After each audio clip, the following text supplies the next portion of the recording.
O canal Áudios com Sabedoria apresenta a narração do livro Arte, de André Carvalho e Ari Quintela, editora Lê, 1998. Sumário: 1. Arte, habilidade. 2. Arte e organização. 3. A arte é criança. 4. O desejo de agradar.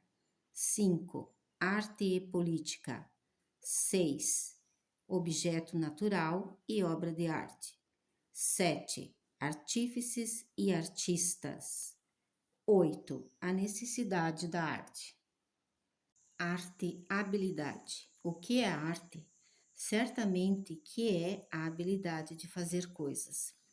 Por isso, é a arte a capacidade do antigo homem das cavernas de fazer um machado, uma lança de pedra. Mas vamos mais longe. A própria capacidade de acender fogo é arte. Acender fogo? Pergunta você, talvez um pouco surpreso. Sim, nós respondemos e explicamos.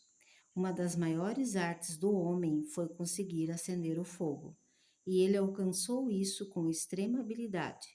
Foi preciso que percebesse que um pedaço de pedra, batendo sobre o outro, era capaz de produzir faíscas, ou que um cristal, posto de um certo jeito diante da luz do sol, produz um foco que esquenta, esquenta, esquenta até acender um montinho de folhas secas.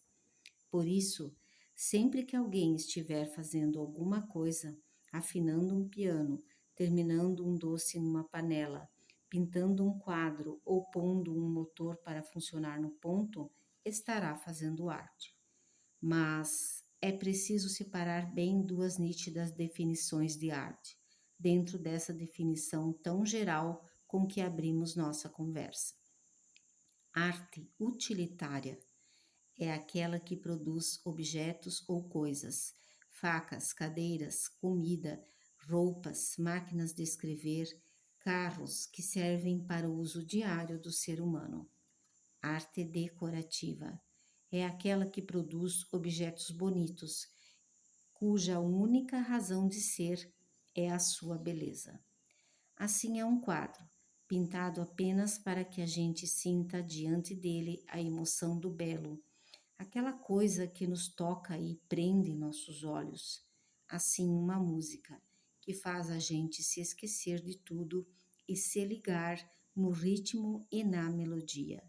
Assim um livro, onde a história é tão rica e tão emocionante que as lágrimas chegam a nossos olhos. Há, pois, uma arte de fazer coisas que beneficiem nosso dia a dia, e há uma arte de arrancar emoções do ser humano através de coisas feitas por outro ser humano. Para muitos, todas as artes como música, literatura, balé, pintura, que só buscam nos emocionar, são chamadas de belas artes. Para outros, belas artes incluem apenas pintura, escultura, etc.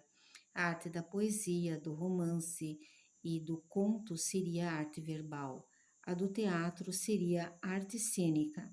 Mas é bom que a gente sinta a arte não utilitária como coisa diferente e única. Será mais fácil entender a arte se a gente partir deste princípio. No fundo, vocês já devem ter sentido que arte é palavra ampla, difícil, com muitos significados. É uma palavra polissêmica. Vamos examinar algumas partes do verbete arte na enciclopédia Delta Larousse. Arte, conjunto de preceitos e normas para se fazer alguma coisa. Arte de viver, conjunto de prescrições de um ofício ou profissão. Arte militar, destreza ou habilidade em fazer uma coisa. Esquivou-se com arte. Expressão ideal de beleza nas obras humanas. Viver para a arte. Conjunto das obras artísticas de uma época de um país. Arte medieval, arte barroca, arte italiana. Arte pela arte, estética. Ideal de uma arte que vale por si mesma. Arte culinária, jeito de preparar os alimentos segundo as normas dietéticas, mas de forma a torná-los agradáveis ao paladar. Arte dramática, conjunto das técnicas e recursos aplicados para a encenação de obras teatrais, setor da literatura que abrange os textos destinados à representação cênica. Arte final, em publicidade e propaganda, o último estágio de um trabalho destinado a ser reproduzido e distribuído. Artes plásticas, as que, como a pintura e a escultura, reproduzem formas da natureza ou realizam formas imaginárias. Belas artes, nome dado genericamente às artes de desenho, gravura, pintura, escultura e arquitetura. Arte pela arte. A arte deve ser o fim de si mesma, buscando realizar a beleza pura, sem se preocupar com a moralidade ou com a utilidade, escreveu Théophile Gautier. Como vemos, a enciclopédia tenta dar uma noção, através de expressões utilizadas diariamente, do que seja arte. Pedimos que vocês tornem a ler bem devagar os exemplos do verbete. Qual é a ideia que fica em nossas cabeças?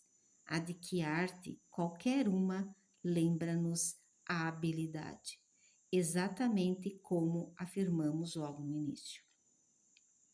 Uma habilidade que uns têm, outros não, ou seja, a capacidade de fazer acertadamente uma coisa que outros não conseguem fazer. Por isso, um dos antepassados do homem, como nós somos, é chamado de Homo habilis, justamente porque ele foi capaz de fazer ferramentas primitivas, em geral de pedra, sílex.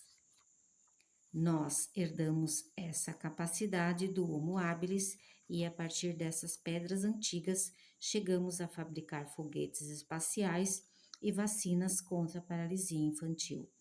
Mas foguetes espaciais e vacinas contra a paralisia infantil não têm marca individual, tão característica da arte, que nós queremos estudar por ser realmente um dos diferenciadores do homem. Foguetes espaciais ou vacinas são frutos da habilidade coletiva, a resultante do trabalho de várias pessoas através dos séculos. Além da capacidade, habilidade de fazer arte, esta arte de que trataremos aqui é geralmente praticada por uma só pessoa. Ela tem marca registrada individual, ou seja, um jeito especial de alguém fazer coisas. O autor de um quadro é único, o compositor de uma música também, o escritor a mesma coisa. É claro que eles trabalham sós, buscando transformar em beleza o que sentem de mais profundo, e isso causa sentimentos especiais em quem vê, ouve ou lê, causa emoção. Vocês já ouviram muitas vezes: este garoto é arteiro. Se descontarmos o sentido pejorativo da frase, poderemos notar: aquele garoto faz coisas, trepar no telhado, por exemplo, que outros garotos não conseguem ou não têm coragem de fazer. Isto é a marca registrada daquele garoto, o jeito especial dele ser. Então, já vimos que a arte é habilidade, em geral individual.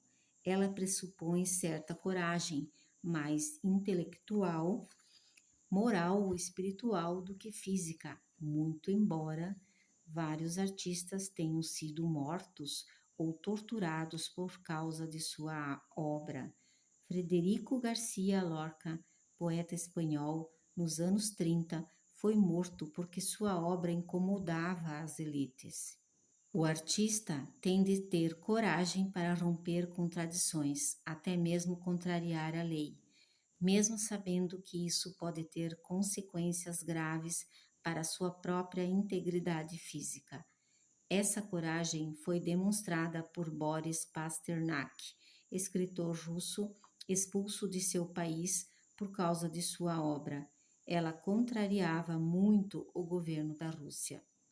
A arte é produzida por pessoas físicas, não existe na natureza, ainda que muitos artistas tentem reproduzi-la. A arte não dá nas árvores ou no solo, sempre é feita, praticada, e como busca a emoção dos que a veem ou olham, é belas artes. Arte e organização. O homem sempre teve interesse na ordem e na praticidade. Dos tempos mais antigos, achamos pinturas rupestres que mostram objetos arrumados numa certa simetria e mesmo quando em contraste com um certo equilíbrio. O homem pré-histórico já entalhava os cabos de suas facas de pedra de uma forma regular e agradável.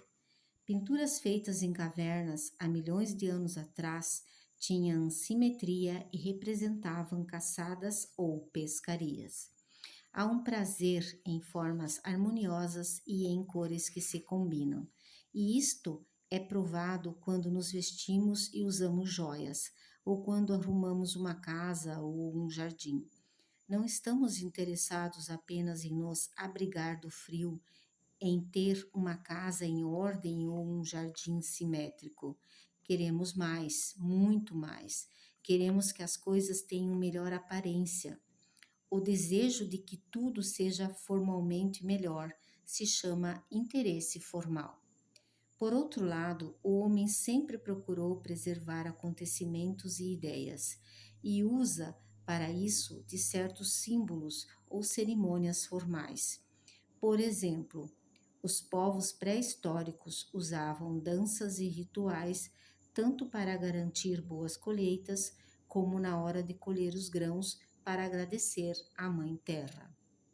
Também usavam danças para aquecê-los numa guerra ou numa caçada. Os gregos representavam os ideais humanos de beleza, coragem e força em deuses que tinham uma representação humana. A forma que damos aos acontecimentos ou ideias visam a torná-los memoráveis e às vezes imortais. Aumentam dentro de nós o sentido de sua importância. Ao fazermos isso, estamos desenvolvendo nosso interesse comemorativo. As obras de arte são o fruto do casamento dos dois interesses do homem. Elas satisfazem o prazer do homem pela forma e confirmam à sua memória algo que existiu e que ele julga valioso.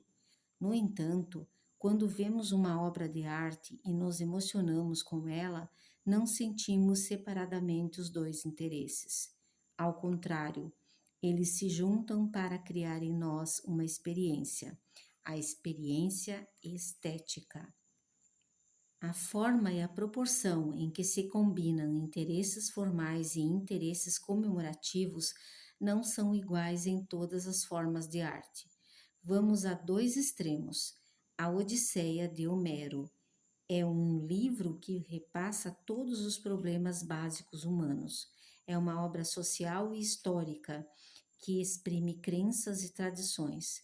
Por isso, seu interesse comemorativo é muito grande, embora quem tenha cultura leia o livro com extremo prazer estético. Já num quadro abstrato desses modernos, o interesse formal predomina, e nem por isso deixa de demonstrar um marco na memória do homem. Para alguns estudiosos, a arte viveria do e no interesse formal, o desejo de fazer ou apreciar coisas bonitas. Mas outros estudiosos afirmam que tanto o interesse formal de um belo quadro como a intensidade de seu aspecto comemorativo contribuem igualmente para o sentido da beleza. O certo é que beleza e utilidade não se vinculam com tanto apego. Certas artes, como a música e a pintura, não têm nenhuma utilidade a não ser como arte, e outras, como a marcenaria e a olaria, que produzem cadeiras e jarros, podem ter fortes interesses formais, mas são destinadas a usos específicos. Só irão um dia a um museu se conseguirem despertar experiências estéticas. Para ficar bem claro, podemos usar uma escultura para impedir que uma porta de mola se feche, mas seguramente uma escultura só vale como escultura. A arte é criança. A arte é feita por pessoas físicas, isto é, gente que nem nós, que come, bebe e dorme. Não é feita por anjos baixados do céu e não existe em estado natural. É feita, fabricada. Além disso, tal pessoa, a quem chamamos de artista, tem de ser criativa e ter habilidade. Muitos dizem que essa habilidade é dom de nascença. Pode ser que sim, mas não cremos muito nisso, não. Acreditamos mais em processo de aprendizagem e depois em trabalho duro. Hemingway, célebre escritor norte-americano, dizia: se um ser humano pode escrever, eu também vou escrever, e melhor do que muitos já escreveram. E escreveu. A pretensão de Hemingway poderia parecer falta de modéstia, mas qualquer setor do conhecimento humano requer o estudo das técnicas adequadas e sua longa prática. Vamos imaginar um pintor que não soubesse que vermelho mais amarelo dá cor de abóbora. Jamais seria bom pintor, mesmo que tenha, de nascença, o dom de pintar. A frase de Hemingway aponta para o trabalho. O artista tem de praticar a arte, senão fica enferrujado e não consegue, por falta de prática, exprimir exatamente o que deseja. É possível ser um bom escritor brasileiro sem saber a língua portuguesa? O escritor, um dos artistas que mais tem dificuldade para despertar emoções, precisa estudar gramática para ser compreendido, mesmo que depois modifique a própria gramática. Um dos maiores pintores brasileiros, Portinari, dizia ter estudado muitos pintores clássicos. O que ele queria mais tarde era fazer diferente deles. E fez. Não basta habilidade, tem de haver estudo, muito estudo. E a criatividade é a coragem de romper, de partir por caminhos novos, absolutamente estranhos, como fez o compositor Villa-Lobos, tão conhecido hoje em dia. A criatividade é fruto da audácia, talvez até de certa disposição orgânica. Há pessoas que são neofóbicas, outras neofílicas. Neofilia quer dizer amor ao que é novo. Neofobia quer dizer medo do que é novo, pois há pessoas que têm medo da novidade. São as que não largam um emprego ou atividade para começarem o novo, mesmo tendo certeza de que funcionarão melhor nesse novo. Por isso, falamos anteriormente em coragem. A neofilia demonstra coragem. O artista, e mais tarde diremos o que significa ser artista para nós, sempre é neofílico, muito embora todos os neofílicos não sejam artistas. Muitos deles podem ser líderes espirituais, cientistas, políticos ou executivos. Quando Moisés conduziu os judeus para a terra prometida, revelou-se neofílico, já que poderia ter vivido confortavelmente como príncipe egípcio. Quando Pasteur dispensou a teoria da geração espontânea, revelou-se neofílico. Ele provou que a fermentação dos vinhos ocorria por causa de bactérias. O neofílico dá resposta nova, imaginativa, às diversas situações em que se vê diariamente envolvido. Já o neofóbico não consegue se libertar do meu pai fazia assim ou do aprendi desse jeito. O conflito das gerações é o conflito entre neofóbicos e neofílicos, pois em geral os mais velhos vão se tornando neofóbicos, agarrando-se ao que já conseguiram.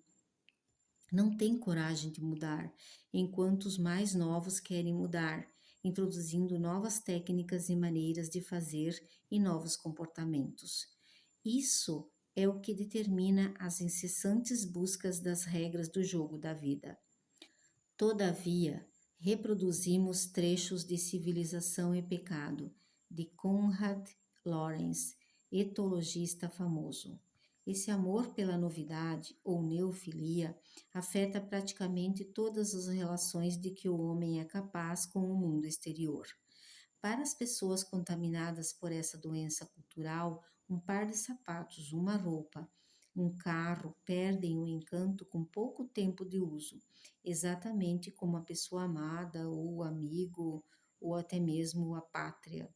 Por isso, foi com entusiasmo que os grandes empresários receberam o aparecimento da neofilia. Graças a uma forma de doutrinamento das massas, exploram a fundo essa tendência que lhes traz enormes benefícios. Claro, o que Lorenz desejava, ao falar assim da neofilia, não era combatê-la como algo pernicioso. O que ele desejava é dizer que a neofilia, em certos termos, leva o indivíduo a ser consumista, não admitindo possuir o carro do ano passado, não querendo a roupa que saiu de moda ou não admitindo nem conservar velhas amizades ou antigos amores. Nestes termos, a neofilia é doença. Lorenz reconhece o valor da neofilia como característica permanente do artista e como alimentadora da arte. Tanto que, no mesmo livro, ele diz: o espírito infantil é uma das características mais importantes, mais indispensáveis e mais nobres do homem. E cita vários autores famosos alemães. O homem só é homem quando brinca.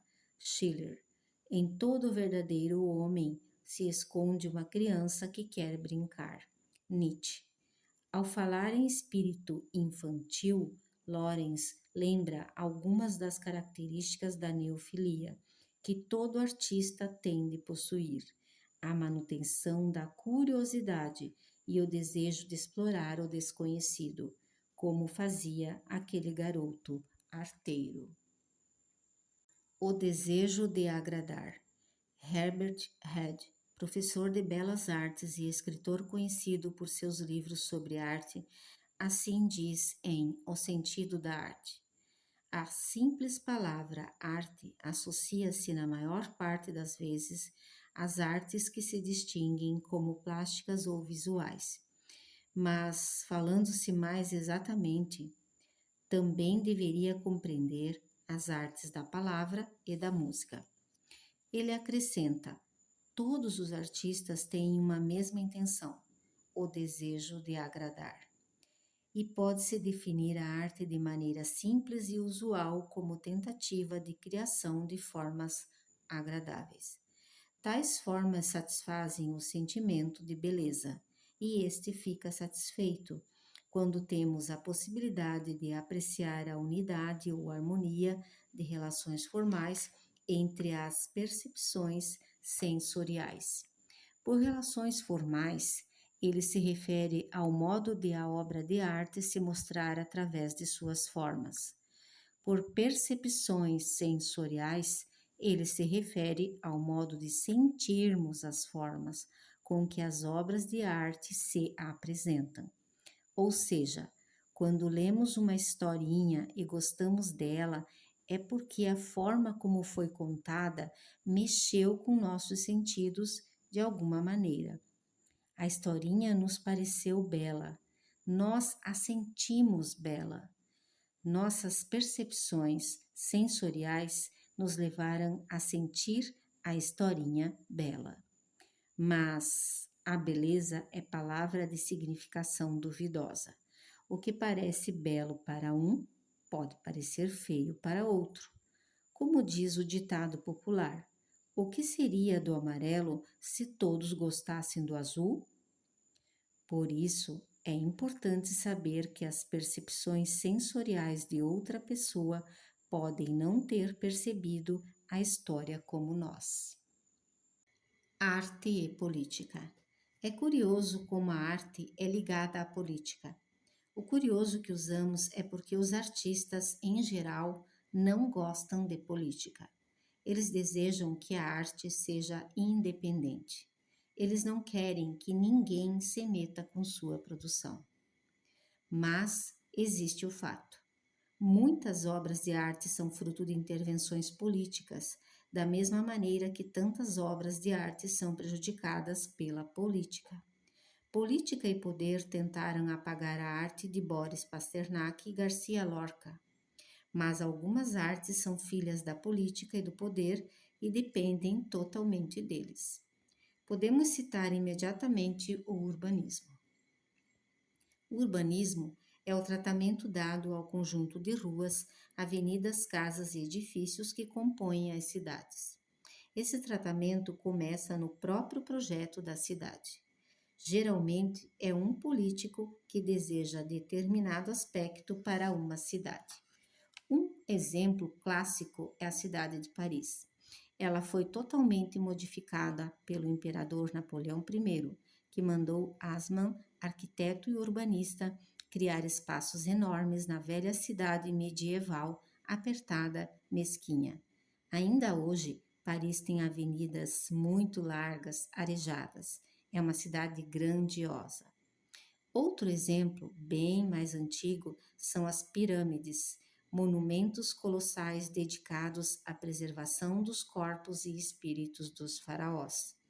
Sem o regime político autocrático existente àquela época no Egito, construções gigantescas assim não poderiam ter sido levantadas. Mas no Brasil também temos exemplos famosos: Belo Horizonte e Brasília. Belo Horizonte foi projetada pelo engenheiro Arão Reis, por encomenda do político Afonso Pena. E Brasília, uma obra de arte arquitetônica reconhecida em todo o mundo, foi projetada por Lúcio Costa e Niemeyer, sob encomenda do político Juscelino Kubitschek. Por aí, vocês veem que existe mesmo uma ligação bastante estranha entre arte e política, às vezes atrapalhando a produção artística. Brasília é uma obra de arte. No urbanismo, Lúcio Costa.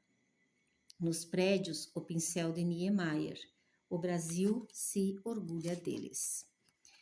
Como exemplo, basta lembrar o AI-5, feito pelo regime militar que governou o Brasil até 1985. O AI-5 prejudicou a criação artística nacional durante longos anos através da censura, tão combatida pelos intelectuais e democratas brasileiros e que torcia o pensamento dos artistas. O processo criativo que determina a obra artística não pode ser fiscalizado. Tem de ser livre, mesmo que seu resultado, a própria obra de arte, seja ruim, mal executada ou sem graça. Quando o artista não pode se expressar livremente, em geral a arte é feia, tola, não desperta emoções em seus possíveis usuários. Assim, a política, que poderia ser definida como a luta pelo poder e sua manutenção, tem influência extraordinária nas artes.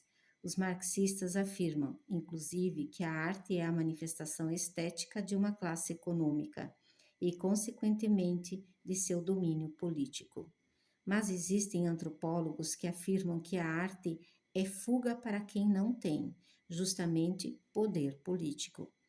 Nesse caso, o praticante de uma arte usa-a para exercer poder em sua área.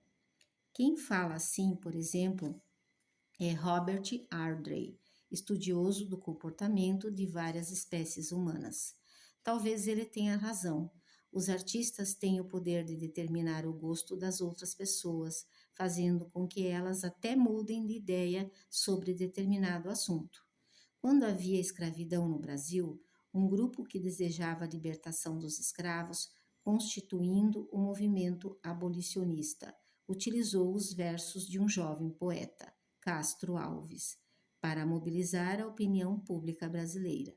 Um de seus poemas, O Navio Negreiro, é famoso até hoje, mesmo tratando de problema, a escravidão legal, já superada entre nós.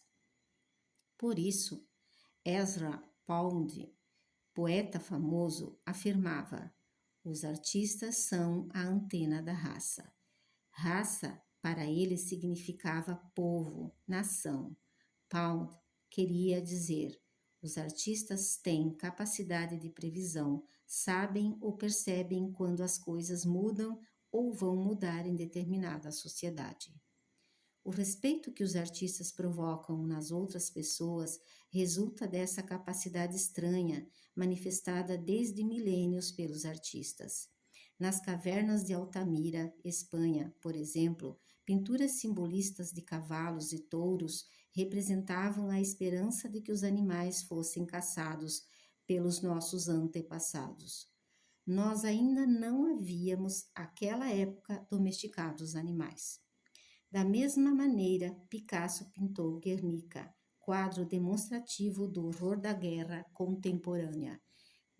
Guernica é uma pequena cidade espanhola bombardeada nos anos 30 pelos nazistas com aviões Stuka anunciadores da Guerra Relâmpago, chamada pelos alemães de Blitzkrieg. Assim também, Oswald França Jr. escreveu Jorge, um brasileiro, romance em que pela primeira vez no Brasil a solidão do ser humano se mostra acoplada com a mecanização dos meios de transporte. O herói do livro de Oswald é um caminhoneiro. Não há como fugir disso. O político e o artista estão interligados para o bem ou para o mal de ambos. Muitas vezes, os artistas ironizam, debocham ou enaltecem as atividades políticas em suas obras, marcando para sempre a competência ou a incompetência de um político. O objeto natural e a obra de arte. Qualquer um de nós, ao contemplar uma árvore recortada contra o azul do céu ou se destacando do próprio verde do campo, pode ter sentido alguma coisa que nos fez pensar: que beleza! Tal emoção nasceu de um objeto natural, uma árvore. Mas, se alguém tivesse fabricado uma árvore exatamente igual à árvore natural e a colocasse também contra o azul do céu, muitos de nós, ao sabermos que aquela árvore é um produto feito por um ser humano igual a nós, diríamos: é uma obra de arte.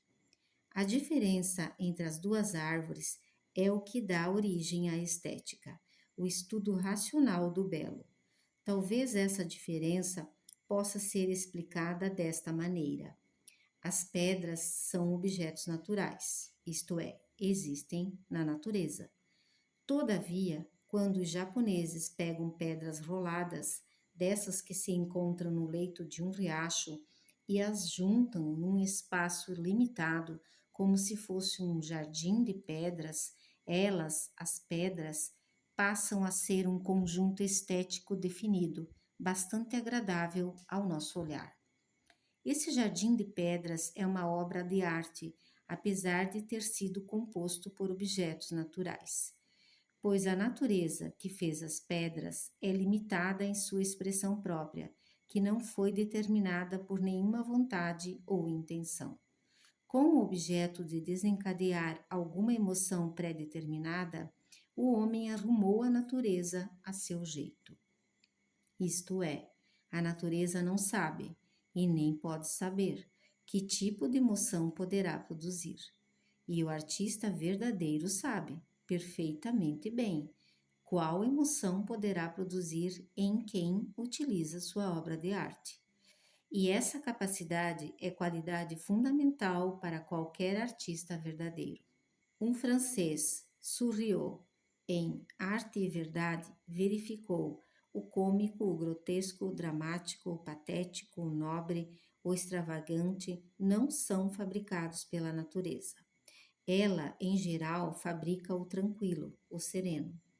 Mesmo quando a natureza produz uma terrível tempestade marítima, por exemplo, ela não é trágica, ainda que os efeitos dessa tempestade sejam trágicos, pois a natureza não entra em luta contra o destino, como o artista pode fazer. Mesmo quando a arte emprega meios para reproduzir a natureza, através da escultura realista de um lutador de boxe, por exemplo, ou daquela árvore, ela, a arte, não é natureza. A arte sempre deseja provocar uma reação bem definida em seu usuário ou consumidor. Curiosamente, porém, tanto a arte quanto a natureza vivem o tempo presente, o tempo em que seus usuários utilizem seus serviços, pois a arte domina o tempo. A escultura de Davi, colocada na Piazza della Signoria, em Florença, é a mesma estátua feita por Miguel Ângelo há séculos atrás. O que vale na arte é a intenção, que falta à natureza. E vale citar a frase de Demócrito, filósofo grego: tudo o que existe no universo, na natureza, é fruto do acaso e da necessidade. Tal opinião foi repetida por uma das maiores inteligências deste século XX, o biólogo francês Jacques Monod, prêmio Nobel em seu livro O Acaso e a Necessidade. Nesse livro, ao falar sobre o cérebro, Monod relaciona 5 funções desse órgão. A quinta função. 5. Imaginar, isto é, representar e simular acontecimentos exteriores ou programas de ação do próprio animal. Nesse caso, o animal a que ele se refere é o homem, nós, e comenta: apenas as funções do item 5 podem ser criadoras de experiências subjetivas.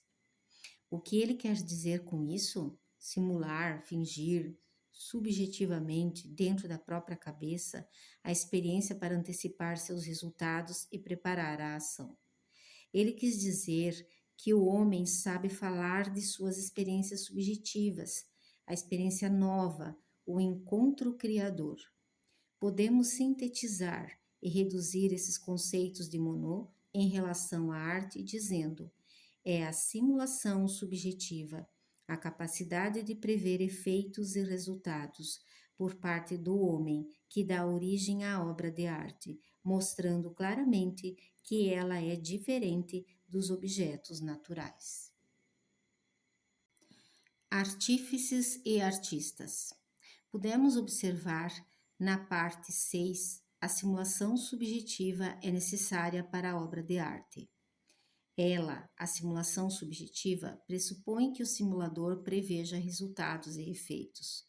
Quando tal capacidade é voltada para a arte, acontece a obra de arte.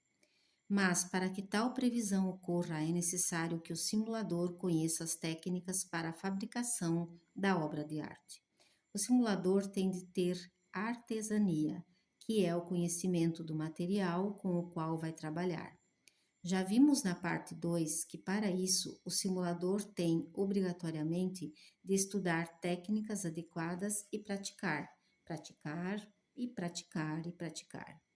Assim, vimos que o escritor, por exemplo, tem de estudar gramática, que o pintor tem de conhecer cores, pois a artesania é a base de qualquer arte, embora tantas vezes seja confundida popularmente com a arte propriamente dita.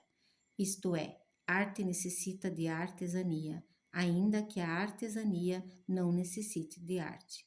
É trabalho técnico. Quantos quadros não são pintados ano após ano por pessoas que têm habilidade técnica e não são artistas? Pessoas que sabem que vermelho mais amarelo resultam em cor laranja, mas que não têm os 3 elementos componentes de arte: emoção, expressão e ritmo. A emoção é o fim a que se destina a obra de arte.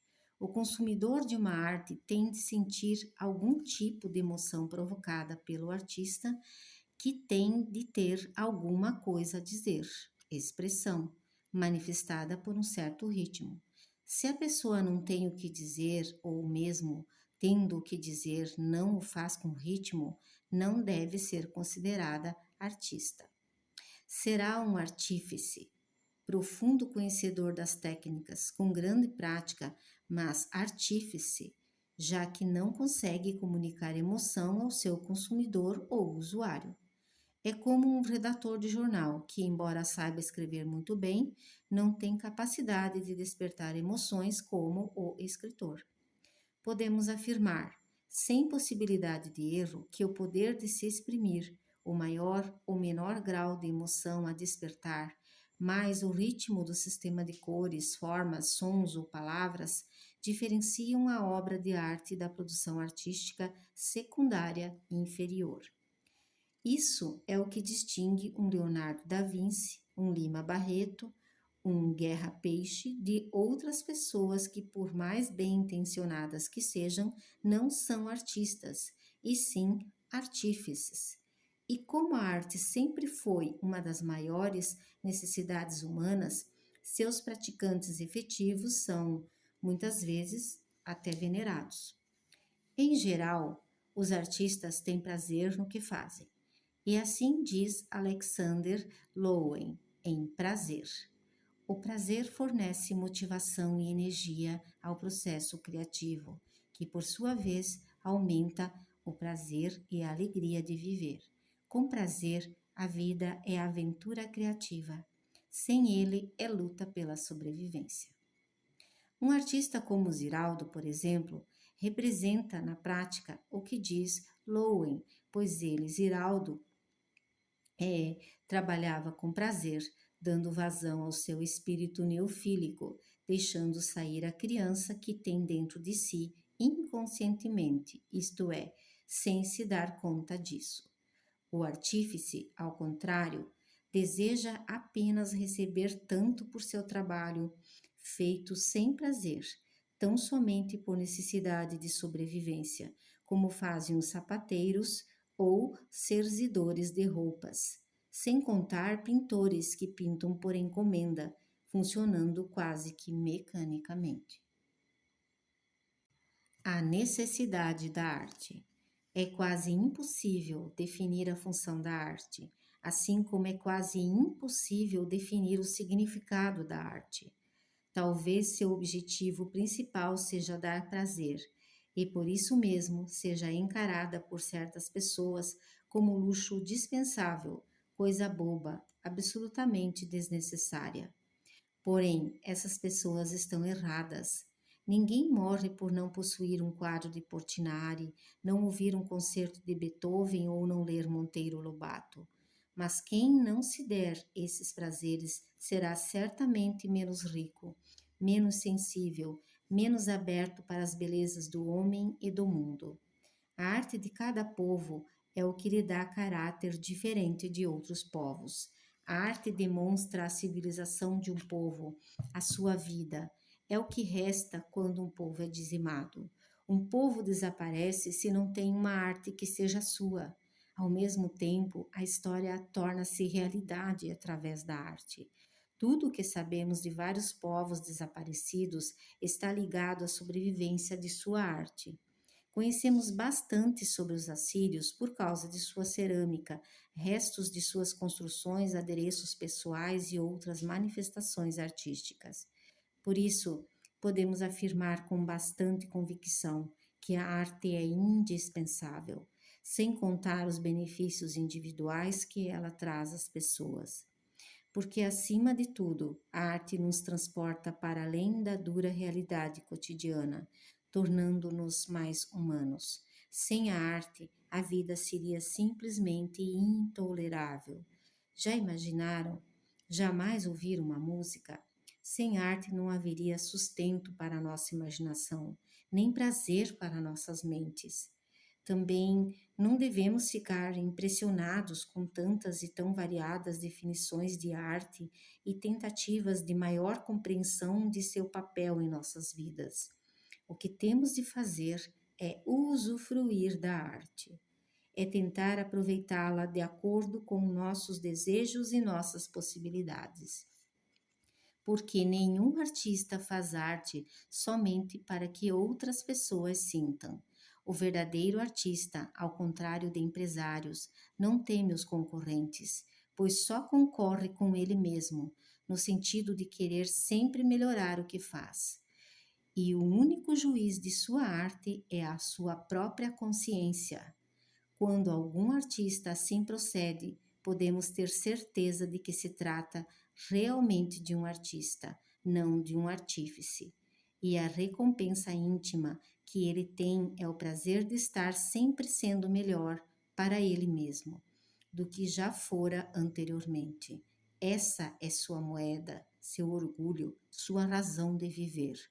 Daí ser respeitado não porque tenha poder de vida e morte sobre alguém ou de colocação de pessoas em empregos e ou posições, como os imperadores ou políticos, mas pelo que representa de esforço e tentativa de elevação acima da maioria das pessoas que passam também a acreditar em seu trabalho. Talvez, finalmente, seu papel seja este: despertar a consciência das outras pessoas através de seu profundo esforço, muitas vezes jamais reconhecido.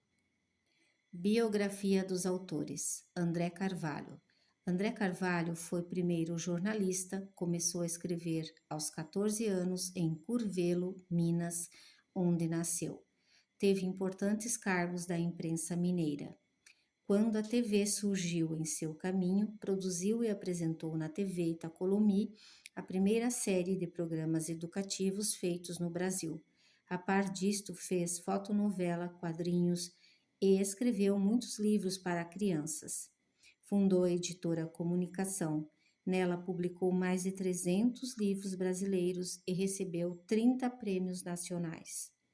Como escritor, recebeu o Prêmio Jabuti de melhor qualidade editorial para Menino Preso na Gaiola e o mais importante prêmio latino-americano Casa de las Américas de Cuba para seu romance Cuba Libre, editado também em espanhol. Ari Quintela. Ari Quintela nasceu no Rio de Janeiro em 1933. Sua formação, advogado. Autor de vários livros para adultos e jovens, recebeu vários prêmios por seus trabalhos em literatura. Em 1986, recebeu do governo do estado de Minas Gerais a medalha Santos Dumont pelos serviços prestados à cultura mineira. Tem vários contos traduzidos para várias línguas. Seu livro Cão Vivo, Leão Morto tem mais de 10 prêmios literários. Wilson Martins, crítico literário famoso, o chamou de filho do século, em prefácio para o romance Combati o Bom Combate, comparando-o a Alfred de Musset, um dos maiores autores franceses de todos os tempos.